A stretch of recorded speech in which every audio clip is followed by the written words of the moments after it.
নমস্কার, আপনারা দেখছেন জেলার 1 নম্বর অনলাইন ও TV channel Birbhum RC TV. আপনাদের সঙ্গে আমি শুভাশিস। শুরু করছি আজকের সংবাদ। বিস্তারিত সংবাদে যাওয়ার আগে দেখে নেব সংবাদ শিরোনাম।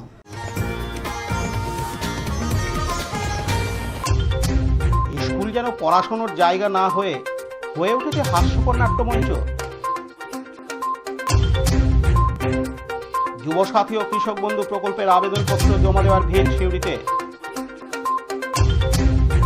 বিশেষ চাহিদা সম্পন্ন বাচ্চাদের বিভিন্ন ধরনের সহায়ক সরঞ্জাম প্রদান। এবার সংবাদ বিস্তারিত। বীরভূম জেলার বোলপুর থানার অন্তর্গত মধ্যখরা প্রাথমিক বিদ্যালয়ের নিত্যদিনের ঘটনায় রীতিমতো চাঞ্চল্য ছড়িয়েছে এলাকা জুড়ে।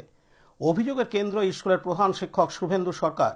পড়ুয়াদের অভিভাবিকাদের অভিযোগ, প্রায় প্রতিদিনই তিনি মদ্যপ অবস্থায় স্কুলে ঢোকেন, আর সেই দৃশ্য দেখেই ক্ষোভে ফেটে পড়েছেন অভিভাবিকার থেকে শুরু করে এলাকাবাসী।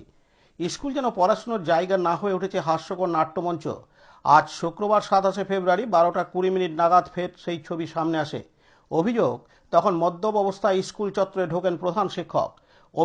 অভিভাবিকাদের দাবি, তার মুখ থেকে স্পষ্ট মদের গন্ধ বেরোচ্ছিল। স্কুলের দরজার তালা খুলতে গেলে অভিভাবিকারা বাধা দেন। পরিস্থিতি দ্রুত উত্তপ্ত হয়ে ওঠে। যদিও শিক্ষকের পাল্টা দাবি তিনি মদ খান না, কিন্তু বাইট দেওয়ার সময় তার কথাবার্তা জড়িয়ে যাওয়ায় সেই দাবি নিয়েই শুরু হয় হাসাহাসি। কখনো বলছেন তার বাড়ি বোলপুরে, আবার কখনো বলছেন বাহিরিতে। নিজের ঠিকানায় ঠিক রাখতে না পারায় স্কুল চত্বরে হাস্য রোল ওঠে। আবার গুরুতর অভিযোগ, স্কুলের সময় সকাল 10টা হলেও বহুদিন ধরেই পড়ুয়াদের বাইরে দাঁড়িয়ে থাকতে হয়। আজ শুক্রবার 10টা থেকে কচিকাচারা স্কুলের সামনে অপেক্ষা করছিল। প্রধান শিক্ষক প্রায় 12:20 স্কুলে ঢোকার পরে পড়ুয়াদের ভেতরে ঢোকার সুযোগ মেলে। অভিভাবিকাদের প্রশ্ন, 2 ঘন্টার বেশি সময় ধরে শিশুরা রোদের ধুলোয় দাঁড়িয়ে থাকবে কেন? পড়াশোনার পরিবেশ কোথায়? জানা যাচ্ছে এই প্রাথমিক বিদ্যালয়ে মোট 2 জন শিক্ষক রয়েছেন, তাদের মধ্যে একজন ছুটিতে। ফলে কার্যত একজনের হাতেই স্কুলের দায়িত্ব। সেই সুযোগেই নাকি অনিয়ম বাড়ছে। এলাকাবাসীদের অভিযোগ, প্রধান শিক্ষক প্রায়ই স্কুলের সময়ের অনেক আগেই বন্ধ করে বাড়ি চলে যান। শুধু তাই নয়, স্কুল চত্বরে মদের বোতল পড়ে থাকতে দেখেছেন বলে দাবি তাদের। এই ঘটনাকে ঘিরে অভিভাবিকাদের ও এলাকাবাসীদের দাবি, একটাই মদ্যপ অবস্থায় স্কুলে আসা প্রধান শিক্ষককে অবিলম্বে বদলি করতে হবে, নইলে ভবিষ্যতে আরো বড় আন্দোলনের হুঁশিয়ারি দিচ্ছেন তারা। শিশুদের ভবিষ্যতে এমন মদের নাটক আর চলতে পারে না। এটা এখন মধ্যখরার প্রাথমিক বিদ্যালয়ের ঘটনা। এদিন বিক্ষোভরত অভিভাবক ও অভিভাবিকারা জানান, এত মদ খেয়ে এসছে, মুখ দিয়ে কথা বলা যাচ্ছে না, এবং এটা প্রতিনিয়ত ব্যাপার। ইনি আমাদের মধ্যখরা প্রাথমিক স্কুলের হেডমাস্টার মশাই। এর আগে এনাকে অনেকবার বলা হয়েছে। এখানকার যে মাস্টারমশাইদের ইউনিয়ন আছেন, ওই ইউনিয়ন থেকে এনাকে বলা হয়েছিল। একটা এখানে মোটামুটি 10-15 বার মিটিং হয়েছে, ঠিক আছে? মিটিং হওয়ার পর ওখান থেকে বলা হয় যে আপনি এটা শুধরে যান। ম্যাক্সিমাম দিন।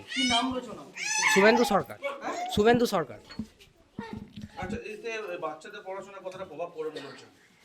প্রভাব হয় না, পড়াশোনা হয় না, খাবার এবং আপনার ধরুন মোটামুটি 12টা 12:30 নাগাদ উনি আবার বন্ধ করে দিয়ে চলে যান। এখানে ওই যে শিশু এসেছিল, একবার শিশু এসে চাবি কেড়ে নিয়েছিল প্রত্যেকটা দিন, এবং ঘুমিয়ে থাকে। আমরা চাই এর পরিবর্তন। কারণ হচ্ছে ধরুন ইনি যে মাস্টারমশাই, এই যে বাচ্চা ছেলেগুলো আছে, এনারা কি শিখবে? আজকে আমার ছেলে এসে বলছে যে এরকম মাস্টারমশাই ঘুমাচ্ছে আর সিগারেট টানছে, তাহলে এগুলো ঠিক? সুধাংশু বড়া। এই যে স্যার পড়ায় না ছেলেপেলেদেরকে, বেলা করে স্কুলে আসে, স্কুলে এসে মদ খায়, তারপরে ছেলেদেরকে ভালো করে মিড ডে মিল দেয় না, ডিম ঠিম তো দেয় না, শুধু ওই বাঁধাকপি ফুলকপি এই দিয়ে খাওয়ায়।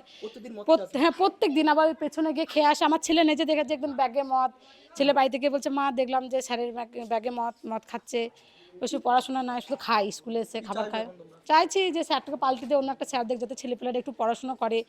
আগে দুটো স্যার ছিল, খুব ভালো ছিল, স্যার দুটো পড়াতো ঠড়াতো, গান টান করাতো, কিন্তু এখন এই স্যার কিচ্ছু করে না। আমার নাম দীপিকা হাওলাদার। অন্যদিকে স্কুলের প্রধান শিক্ষক বলেন,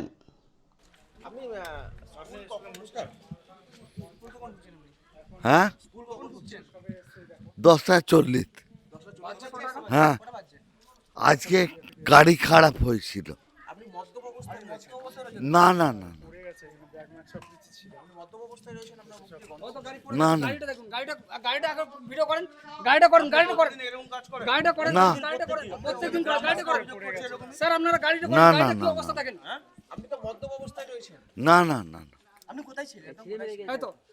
গ্যারেজে গ্যারেজে। আপনার কথা জড়িয়ে যাচ্ছে কেন? আপনার না না না না। কি নাম? কি বলছেন? গ্যারেজেই গাড়ি হয়েছিল। আপনারা গ্রামবাসীরা বলছে প্রত্যেক দিনই আপনি মদ্যপ অবস্থায় স্কুলে আসেন। আপনার স্কুলের নাম কি?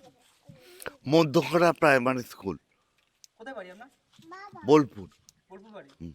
এখন তো ঘড়ি কাটায় 12:22। হুম। কখন স্কুলে ক্লাস হয়? আজকে স্কুলে গাড়িটা খারাপ হয়ে গেছিল। আপনার কথা জড়িয়ে যাচ্ছে কেন? আপনি মদ্যপ অবস্থায় রয়েছেন। আপনার কথা না। জড়িয়ে যাচ্ছে কেন?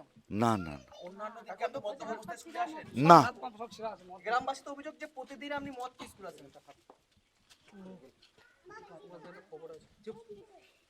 আপনার নাম? শুভে মুড়ি আনে, চপ আনে আর মদের বোতল বাদ মে ওইখানে পড়ে থাকে। আর মাসে মদ খেয়ে ঢুকে? হ্যাঁ মদ খেয়ে আসে? পড়াশোনা ঠিক মতো হয় না? না স্যার মাথার মধ্যে কি আছে? কি নাম? কিসে পড়ো তুমি? মানে হ্যাঁ?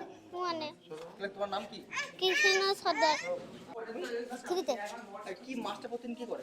মদ খেয়ে আসে, মদ খেয়ে মারে সবাইকে ইয়ে পড়াশোনা করায় না। কি নাম স্যার? কি নাম? স্যারের নামটা শুভেন্দু স্যার। সুনীল স্যার। তোমাদেরকে মারে? হ্যাঁ প্রতিদিন মদ খেয়ে আসে? প্রতিদিন মদ খেয়ে আসে। তোমরা এখন কি চাইছো? আমরা চাইছি স্যারকে পাল্টাতে। আর তোমার নাম? সহেলি বোলপুর থেকে কাজী আমিরুল ইসলামের report, Birbhum RC TV. Dubrajpur Shri Shri Ramakrishna Ashram পরিচালিত অভেদানন্দ সেবামঙ্গল হাসপাতাল বীরভূম জেলার বুকে একটি অন্যতম সেরা চক্ষু হাসপাতাল। এখানে প্রত্যেক দিন স্বল্প মূল্যে অত্যাধুনিক যন্ত্রপাতির সাহায্যে অভিজ্ঞ চক্ষু বিশেষজ্ঞের দ্বারা চক্ষু পরীক্ষা ও চক্ষু ছানি অপারেশন, ফেকো মাইক্রো সার্জারি করা হয়। এছাড়াও এই হাসপাতালে অতি স্বল্প মূল্যে যাবতীয় পরীক্ষা নিরীক্ষা যেমন রক্তের সমস্ত রকম পরীক্ষা, ইসিজি, ইউএসজি, থাইরয়েড পরীক্ষা করা হয়। এখানে অতি স্বল্প মূল্যে চশমাও তৈরি করা হয়। এছাড়াও এখানে প্রত্যেক দিন বিনামূল্যে অন্যান্য রোগেরও চিকিৎসা করা হয়। আমাদের আদর্শ শিব ক্যানে চিপ সেবা। যোগাযোগের নম্বর 9382571046 অথবা 95645549। সম্প্রতি রাজ্যের মুখ্যমন্ত্রী মমতা বন্দ্যোপাধ্যায় অন্তর্বর্তী বাজেটে ঘোষণা করেন বাংলার বেকার যুবক যুবতীদের জন্য যুবসাথী এবং বাংলার ভূমিহীন ক্ষেত মজুরদের জন্য কৃষক বন্ধু প্রকল্পের কথা। 21 থেকে 40 বছর বয়সী যুবক যুবতীদের মধ্যে যারা বেকার অবস্থায় রয়েছে, সরকারি কাজে যুক্ত নয়, তাদের জন্য প্রযোজ্য প্রকল্পটি। সর্বাধিক 5 বছর পর্যন্ত প্রতি মাসে 1,500 টাকা করে ভাতা পাবেন। অন্যদিকে ভূমিহীন কৃষক যারা অপরের জমিতে ভাগ চাষ করেন, তারা আবেদনপত্র জমা করলে বছরের 2টি কিস্তিতে 4,000 টাকা পাবেন। এরই পরিপ্রেক্ষিতে রবিবার 15 ফেব্রুয়ারি থেকে আবেদনপত্র গ্রহণ শিবির শুরু হয়েছিল। 1, 2 ও 5 নম্বর ওয়ার্ড দিয়ে গত 21 ফেব্রুয়ারি শেষ হয়। 9, 18, 19 নম্বর ওয়ার্ড দিয়ে এরপর 21টি ওয়ার্ডের মানুষজন সকলে এই পরিষেবার আবেদন করেন। মাধ্যমিক উচ্চ মাধ্যমিক বেকার যুবক যুবতীরা আবেদন করে। পাশাপাশি যারা আবেদন করেননি তাদের জন্য স্পেশাল ক্যাম্প করা হয়েছিল সোমবার 23 ফেব্রুয়ারি থেকে শিবির সমস্ত ওয়ার্ডের বাসিন্দাদের জন্য, যেখানে আবেদন করেন যুবসাথী থেকে শুরু করে ভূমিহীন ক্ষেতমজুর, লক্ষ্মী ভাণ্ডারের জন্য। গতকাল বৃহস্পতিবার 26 ফেব্রুয়ারির শেষ দিন দুপুর 2টো পর্যন্ত আবেদন জমা পড়ে যুবসাথীর ক্ষেত্রে 6,500 এর অধিক ও লক্ষ্মী ভাণ্ডার 1500-র অধিক।